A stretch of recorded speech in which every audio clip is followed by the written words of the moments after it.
My name's Simon Jacobs, and welcome along to videocast number 17. I was waiting for you actually. Now you're here, I'm going to begin. So thanks for coming along. And do subscribe if you're enjoying the content on this channel. I'm just talking about pop music. Sometimes I'm talking about my pop music. Sometimes I'm talking about other people's pop music. On this occasion today, I'm going to talk about my new single, which is coming out at the end of this week. So this is going to be my fourth single of this year, fourth single of a kind of a new campaign towards an album sometime later in the year, probably. And this song, out on Friday, this coming Friday, first Friday in May, is called Crash and Burn. Well, I want to tell you a little bit about what it's about. And as I've done before, very excitingly, I will stick the new video for Crash and Burn at the end of this video, so you can see an exclusive of the whole single before it even gets released on Friday. That is so exciting, and it's a gift from me to you because life's too short. Might as well just give you the pleasure that you anticipate. Right, what's this single about? Crash and Burn. I wrote this about 6 months ago. In response to more things going on in Hong Kong. Now, look, I have tackled Hong Kong before. I know the city sort of, reasonably from a few visits in recent years. I wouldn't say I know it really well, but I'm familiar with, the city and quite a lot of its inhabitants. And, I guess I'm up to date with the kind of broad brush of goings on in that city, and it's a struggle. It's not a happy place, and it's all about the the ongoing moves by the Chinese Communist Party, basically to eradicate any difference between Hong Kong and any other Chinese city, any other part of the Chinese mainland. They gradually want to just integrate Hong Kong into the rest of China, even though there was, as I'm sure you know, an agreement with the British at the point that the British gave back this territory to China. There was an agreement that it would be given, a distinctive one-off status for 50 years. That agreement seems to have been flushed very much down the toilet in recent years, and China doesn't care. So whenever somebody in Britain, rather tentatively puts up a hand and says, "Excuse me, hang on, didn't we have an agreement?" They just say, "Mind your own blooming business," and they say it with force. So China's being very belligerent. I think Britain's being a little bit sort of like, very careful with its diplomacy, but I think it's gone past the point where where there's any doubt about what's going on. Anyway, about 18 months ago, the beginning of the previous album, which then turned out to be 12 Colours, the very first track on that album is called Be Like Water, and it has a very good video that was basically put together from news clips of people protesting. So you're very welcome to go back and kind of just remind yourself of Be Like Water, because if anything, I would say the Crash and Burn out on Friday is a follow-up to that track. And what I'm basically doing is bringing, I suppose, the events of Hong Kong up to date a little bit. So that song was about protesting and the protesters and nothing else. I mean, I can't really, I think, write a song that covers the whole history of the situation, but I can hone in on something. This one is, as I say, bringing up to date, and the thing that sparked it and is straight into the lyrics on like the very first few lines. Oh, and this is quite a wordy song, for better or for worse. The thing that sparked this was reading in the paper or hearing about last autumn that people from the Chinese Communist Party were going into libraries to remove books that they thought were suspect in the way it recounts history. Now, look, book burning. Any country that decides it needs to get rid of certain books because they're politically unacceptable, you're in trouble. I mean, it's just one of those symbolic acts, isn't it? Where you just think, okay, this is a sign of a regime and a country that actually has lost the plot. If they were confident in their own, in their own ideals, and if they believed that actually, they were as strong as they pretend they are, then I don't think they would need to go into libraries and take books out that might cause people to see a different point of view. So there's this very real urge from the Chinese Communist Party to kind of, just make sure that those poor Hong Kong people don't accidentally get to see anything that might give them a different alternative view of history that doesn't quite chime with theirs. All of this, I mean, it's entirely sinister. So that was going on, but of course that's against a backdrop. That was just one incident. That's against a backdrop of lots and lots of people who were arrested during peaceful protests that were actually legal. Lots of people arrested, and those arrests are now kind of going through the courts, and people are being sent to prison now. So, although I wrote this 6 months ago, I think I wrote it knowing full well that its subject was going to be relevant for some time. So that's where it's at. So I'm really talking about the fact that Hong Kong doesn't look like it's protesting anymore because COVID came along, and because the clampdown from the kind of the police was pretty total. And you have to ask yourself, what's the value of being arrested? Because that seemed to be just what was going to happen. And as I say, lots and lots of people arrested. They haven't all made their way through the courts yet. I think the prisons in Hong Kong are going to be stuffed to overflowing with people who've done nothing wrong more than turn up at a protest and get caught. So it's a very unpleasant state of affairs altogether. So in this song, I guess in the words, I'm trying to tackle a few things. I hone in on this specific point. The very opening line, and I think opening lines are quite important. So this is opening line of Crash and Burn. I'm saying, as if it wasn't enough to try and rewrite history, now the men in the grey suits are here to take the books from the library. So what am I saying basically? I'm painting a picture. I'm telling a story, but I am trying to say a couple of things which I do really believe to be true. Okay, so putting my head above the parapet here, I'm going to tell you what I really think. What I really think is that in the end, these great autocracies, these huge superpower dictatorships, and obviously I'm thinking of Russia and the old Soviet Union, and China is certainly right there doing the same kind of things. I think in the end it takes a long time, but in the end I think they collapse on themselves, because it's so hard for all of that power to be so absolutely centralized into, in both China and Russia's case, I think at the moment, into one man. Oh, and by the way, if your leader changes the law so that you can stay in power for the rest of your life, not good, not a good look, and not great for democracy generally. So that's another surefire sign that things are going bad. If you want to pick out those, if you had a checklist of things that made you think, oh dear, that's not going well, then that's one of them. Okay. So, what do I believe in? I do think these things come to an end. I think what China is trying to prove at the moment to its own people is that democracy is a disaster, and that the Chinese way of doing things, like locking up an entire population in one region, is the way to go. And certainly, they as I'm sure you can't get Facebook in China. There's a lot of things get blocked. They do want to try and limit access that Chinese people have to seeing what goes on in the rest of the world. That's another thing on the checklist.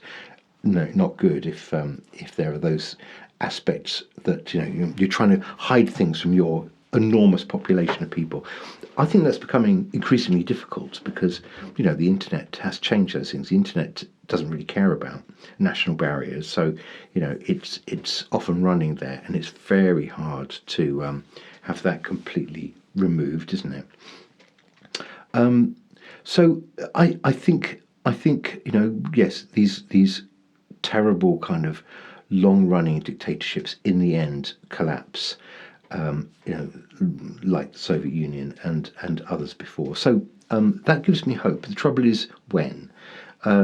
It takes a long time. It takes a very long time, and who knows? It could be generations, and that's the thing that's very difficult. And just because there's a few months of uprising doesn't necessarily mean the end. It can do, but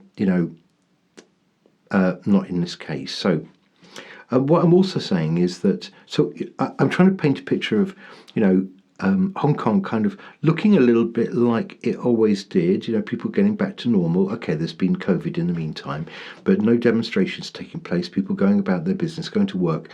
And so on the surface, it looks like all of that, all of that fighting against the Chinese regime is over.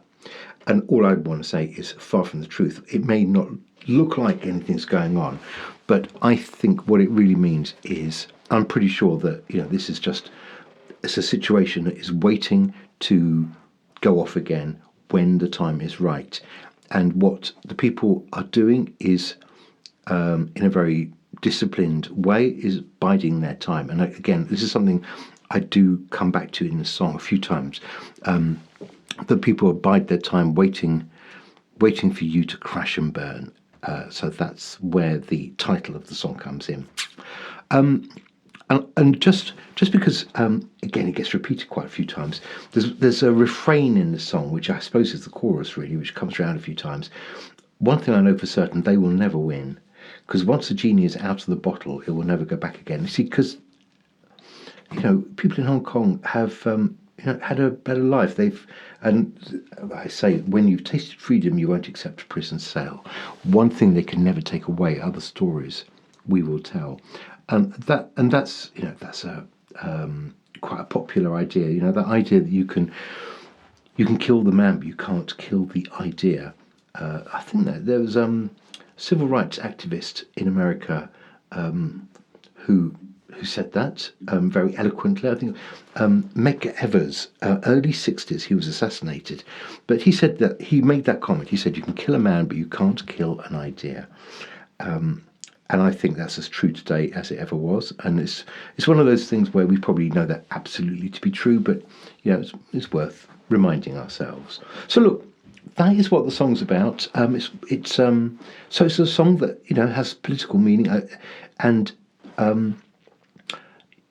what can I say? Writing political songs is interesting. It's quite a challenge because you don't want to just say, here's a good thing and here's a bad thing, because, that's a bit boring. So you've got to be able to paint a picture and give it a bit of, a bit of jeopardy. Otherwise, I think it's going to. It's just dull, and I don't want to write a ranty song. I don't think I could do a ranty, very very angry song. So it's got to be more interesting than that. So I think it is a challenge in itself, and you will be the judge as to whether that challenge has been successfully met or not. So that's one part of it, which is what is the song about. Then of course there's the actual construction, obviously, of melody and production and all that kind of stuff. So on that, this is interesting. Around the same time as I was thinking, I'm going to write the song about this, I think I also just got into my head that I wanted to write a song that had a sort of a chanty sort of bit.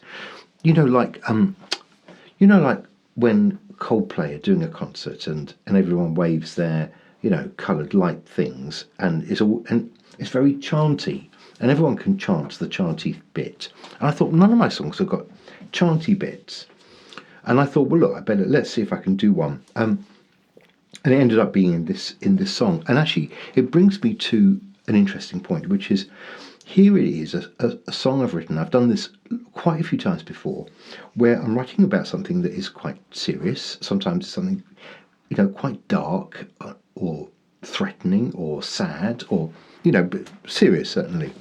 And then I put quite, well, you could say a bit of a jaunty tune to it, or a jaunty rhythm. And I quite like doing that. I quite like throwing people off the scent a little bit by not necessarily giving the words the kind of the atmosphere that you would imagine, almost doing the opposite. So this song could sound like a party song, really, and it's only when you really listen to what's kind of going on that where you think, oh, okay, that's not a happy party song at all. So it's an interesting to now look. The master of this, I would always go back to Oliver's Army by Elvis Costello, way back in the late '70s. Was the classic of that kind of, take a really quite nasty little song. Actually, if you go and have a look at the words, it's pretty chilling, and give it, make it sound like it's by ABBA, and that's what Oliver's Army did so brilliantly. And I think it's always been a bit of an inspiration. I think that has kind of guided me to try and, do the same thing. Maybe not as well as that one, but it's a really fun thing to do. So it's a rather happy melody, a rather jaunty rhythm on Crash and Burn, and I think it could throw you off the scent of actually thinking that there's some serious stuff kind of going on in the words, in the meaning.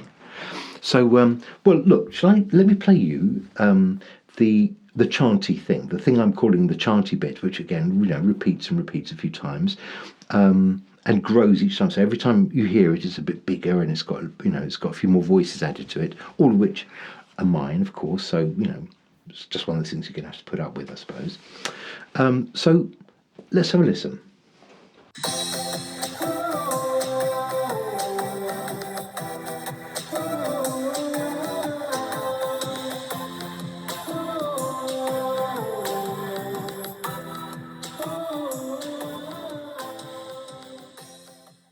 That's nice. And the other thing is, I've talked about this before, using other voices. Now, these are sample voices, and I've talked about using Sample Lady. She's been on, she's appeared on some of my songs. I think I've got a different Sample Lady here, but she's good. And again, as the song kind of gets into its kind of climactic bit of repeating and getting bigger, in comes nice Sample Lady.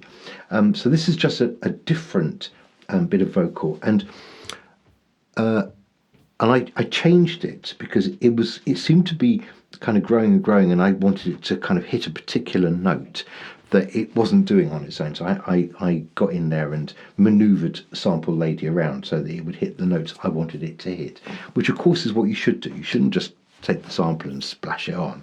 You've got to have a look at it and think, what can I do with it? How can I make it really add to my track? So play around with those samples, for goodness sake. Don't just chuck them in. So let me play you what she's doing.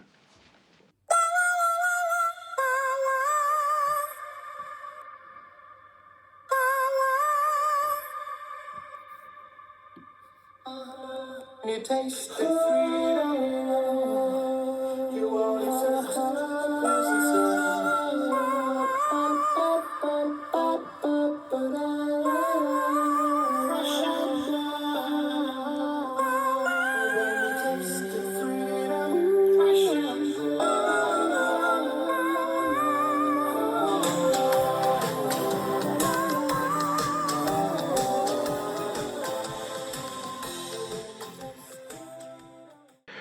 All right. Look, I'm going to let you, just go off and watch the video and have a lovely time with it. What I'd say with the video is, it's a mixture of, kind of political moments. Some of it I videoed from Newsnight on the BBC. Don't tell them. But actually, it works rather well. So you'll see, in the middle of this video, the most poignant part, I think, is one guy on his own protesting quietly in a shopping mall using hand signals. And if you have a look, it's kind of self-explanatory, but he's using 5 demands, not one less, and you'll see that in the middle of this video, and it's kind of poignant. One guy in a shopping mall just trying to draw attention to himself, and he's being watched by the police, so that's interesting.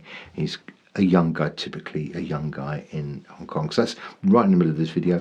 And then obviously the other thing I've done, which is kind of in keeping with the way it sounds, is I've got some lovely touristic shots of Hong Kong looking gorgeous, because actually it does look gorgeous sometimes. So I'm playing around with the touristic view of Hong Kong, and then a bit more about some reality in there as well. So you kind of getting both sides of a story there.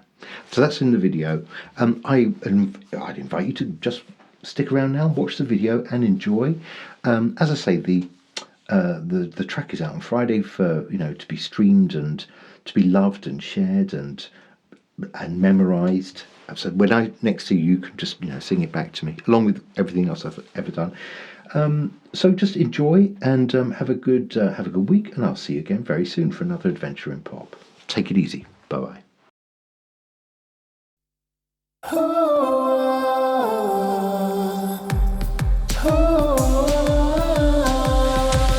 As if it wasn't enough to try and rewrite history.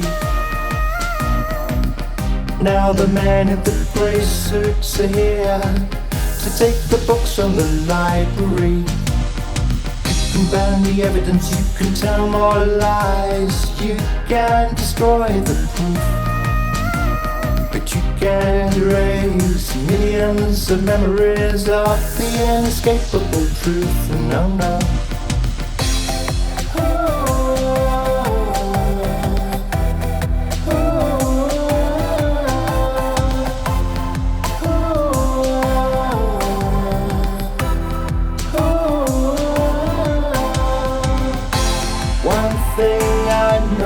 Certain they will never win, 'cause once the genie is out of the bottle, it will never go back again. When you tasted freedom, you won't accept a prison cell. The one thing they can never take away are the stories we will tell. The city here will be full of ghosts, reminders at every turn. The people, they will bide their time, waiting for you to crash and burn, to crash and burn, to crash and burn, to crash and burn.